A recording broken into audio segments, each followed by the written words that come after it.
Hello everyone, આપણે previous વિડીયોની અંદર જોઈ લીધું કે કેવી રીતે આપણે માર્જિન પ્રોપર્ટી જે છે એ સેટ કરી શકીએ છીએ સીએસએસની અંદર.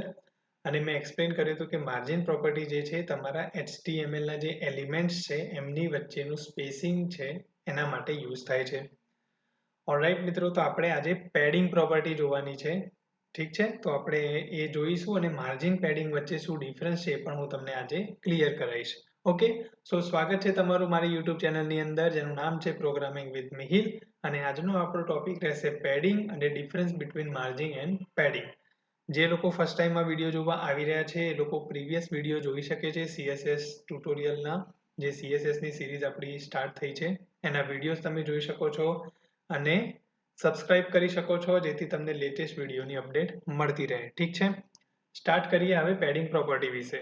ચલો, સો માર્જિન પ્રોપર્ટી જોઈ, હવે એ જ રીતે આપણે પેડિંગ પ્રોપર્ટી જોઈશું. તો પેડિંગ પ્રોપર્ટી કેવી રીતે કામ કરશે? તો હવે આપણા ફોર્મમાં જે આપણે ફોર્મ બનાવ્યું છે એમાં નેમ નામની ફિલ્ડ છે અને ઈમેલ નામની ફિલ્ડ છે. બે બટન આપણે સેટ કર્યા છે. હવે અહીંયા હું રાઈટ ક્લિક કરીને ઇન્સ્પેક્ટ એલિમેન્ટ કરું છું અને આપણું આ જે ટૂલ બાર છે, આ જે કોન્સોલ બાર છે એને આપણે શરૂ રાખીએ છીએ. હવે બટન ઉપર હું ઇન્સ્પેક્ટ કરું, અત્યારે હાલ બટન પર આપણે કોઈ પ્રોપર્ટી સેટ નથી કરેલી. હવે આપણે પેડિંગ પ્રોપર્ટી જોઈએ. ચલો, સો અહીંયા બટન ટેગ કરું છું અને બટન ટેગની અંદર હું લખી દઉં છું પેડિંગ. માર્જિનની જેમ સેમ આ પેડિંગની પ્રોપર્ટીમાં પેરામીટર આવશે. રાઈટ, કયા કયા આવશે? તો ટોપ, રાઈટ, બોટમ અને લેફ્ટ. આ રીતના 4 પેરામીટર તમારા આવશે. તો આપણે અત્યારે હાલ શું કરીએ, 10 પિક્સલ બાય ડિફોલ્ટ આપી દઈએ છીએ. બધા જ પેરામીટર 10 પિક્સલની વેલ્યુ સાથે સેટ કરી દઈએ છીએ. ઓકે, હવે આપણે અહીંયા રિફ્રેશ કરીએ એ પહેલા આપણે એક કામ કરીએ, બીજા ટેબમાં જઈને જ રિફ્રેશ કરીએ. હવે તમને આ પેજ અને આ પેજમાં ફરક દેખાશે. આ આપણું પ્રીવિયસ પેજ છે જેમાં પ્રોપર્ટી નથી લગાડેલી. તો સબમિટ અને કેન્સલનું બટન તમે જોઈ શકો છો નોર્મલ આવે છે. પેડિંગ લગાવ્યા પછી તમે જુઓ એ બટન જે છે કંઈક અંશે ચેન્જ થઈ ગયું. એમ લાગે છે કે જાણે એની હાઇટ વિડ્થમાં ફરક પડી ગયો.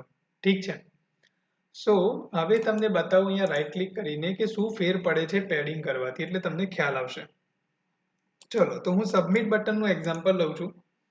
હવે આપણે રાઈટ હેન્ડ સાઈડ તમે જોઈ શકો છો મારું કર્સર છે, ત્યાં આગળ બટનની અંદર પેડિંગ નામની પ્રોપર્ટી છે. એમાં પહેલો પેરામીટર આવે છે ટોપનો, જે આપણે 10 પિક્સલ લીધું છે. હવે મિત્રો ધ્યાનથી જોજો, હું 10 પિક્સલ છે એને ઇન્ક્રીઝ કરું છું 1 બાય 1. જેવું ઇન્ક્રીઝ કરું જે ટોપ વાળો પેરામીટર છે અને સબમિટનું બટન છે એમાં સબમિટનો જે ટેક્સ્ટ છે એને તમે નોટિસ કરતા જજો. જુઓ, એ ઉપરથી સ્પેસ લેતું જશે.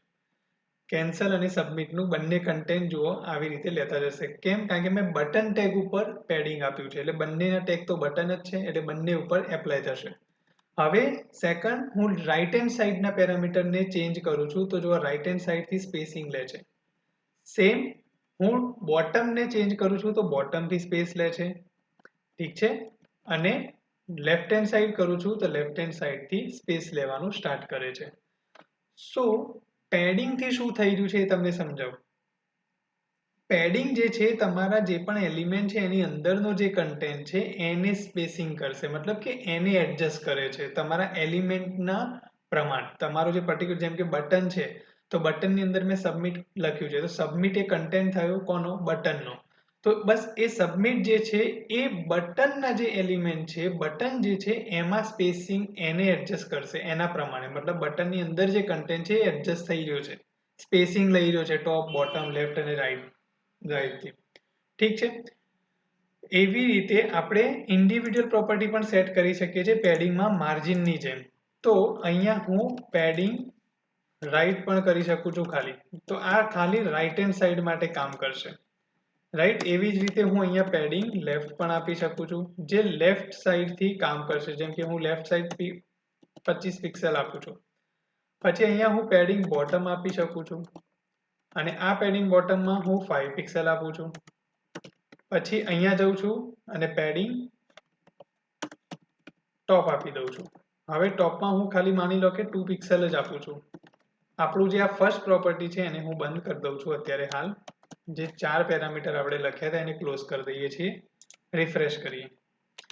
તો જુઓ, આ કેવી રીતનું બટન બન્યું, 2 પિક્સલ ઉપરથી છોડે, લેફ્ટ હેન્ડ સાઈડ જે છે તમે જોઈ શકો છો 25 પિક્સલ જે છે એ આવે છે. એવી રીતે એને સાઈઝ પ્રમાણે આ વસ્તુને એડજસ્ટ કર્યું છે પેડિંગમાં. સો હવે તમને ક્લિયર કરું કે પેડિંગ અને માર્જિનનો ડિફરન્સ શું થાય છે. પેડિંગ તમારા એલિમેન્ટના કન્ટેન્ટને એડજસ્ટ કરે છે, બરાબર, એને એડજસ્ટ કરે છે. જ્યારે માર્જિન જે છે બંને એલિમેન્ટની વચ્ચેનું સ્પેસિંગ છે, બંને એલિમેન્ટ વચ્ચેનું એડજસ્ટમેન્ટ છે. મતલબ એવો, આ જ બટન ટેગને અગર હું માર્જિન આપું છું, જો અહીંયા બ્રાઉઝરમાં તમને બતાવું કે માર્જિન ટોપ સપોઝ આપ્યું, હવે હું 10 પિક્સલ કરું તો જુઓ બંને બટન ખસી રહ્યા છે, ટોપથી નીચે આવી રહ્યા છે, ટોપથી પેડિંગ માર્જિન લઈ રહ્યા છે. તો એ શું ગણે છે, ઈમેલ અને એના પછીની જે ફિલ્ડ છે એ ફિલ્ડ એક એલિમેન્ટ છે. તો એ એલિમેન્ટથી એ ટોપનું પેડિંગ માર્જિન આપી રહ્યા છે, રાઈટ. પણ જ્યારે હું પેડિંગના પેરામીટરને ચેન્જ કરવા જાઉં છું તો જો અંદરનો કન્ટેન્ટ જે છે એ સ્પેસિંગ લે છે. આ છે પેડિંગનું કામ. પેડિંગ અને માર્જિનનો ડિફરન્સ અગર આપણે વાત કરીએ મિત્રો તો એવો છે કે માર્જિન એ બે એલિમેન્ટ હોય એના વચ્ચેનું સ્પેસિંગ અને એના વચ્ચેનું એડજસ્ટમેન્ટ છે. જ્યારે પેડિંગ જે છે એ એલિમેન્ટની અંદર જે કન્ટેન્ટ છે એનું એડજસ્ટમેન્ટ અને એનું સ્પેસિંગ છે. બરાબર છે. તો આ ડિફરન્સ તમે ધ્યાન રાખજો અને માર્જિન પેડિંગની જે પ્રોપર્ટી છે એને તમે વ્યવસ્થિત રીતે સમજજો. ઠીક છે. હવે આપણે નેક્સ્ટ અમુક પ્રોપર્ટીઝ છે એ આપણે જોઈશું. આઈ હોપ કે તમને આમાં ક્લિયર થઈ ગયું હોય. ક્લિયર નથી થયું, કંઈ ડાઉટ છે, કમેન્ટ બોક્સમાં કમેન્ટ નાખી દેજો. ઠીક છે. જે લોકો ફર્સ્ટ ટાઈમ વિડીયો જોવા આવ્યા છે એ લોકો પ્રીવિયસ વિડીયો જોઈ શકે છે માર્જિનનો, જે મેં બનાવેલો છે. ઓકે. અને મારો કન્ટેન્ટ તમને સારો લાગતો હોય તો લાઈક, શેર, સબસ્ક્રાઇબ જરૂર કરજો. બનેલા રહેજો, સપોર્ટ કરજો ચેનલને. મળીએ આવતા વિડીયોની અંદર. આવજો.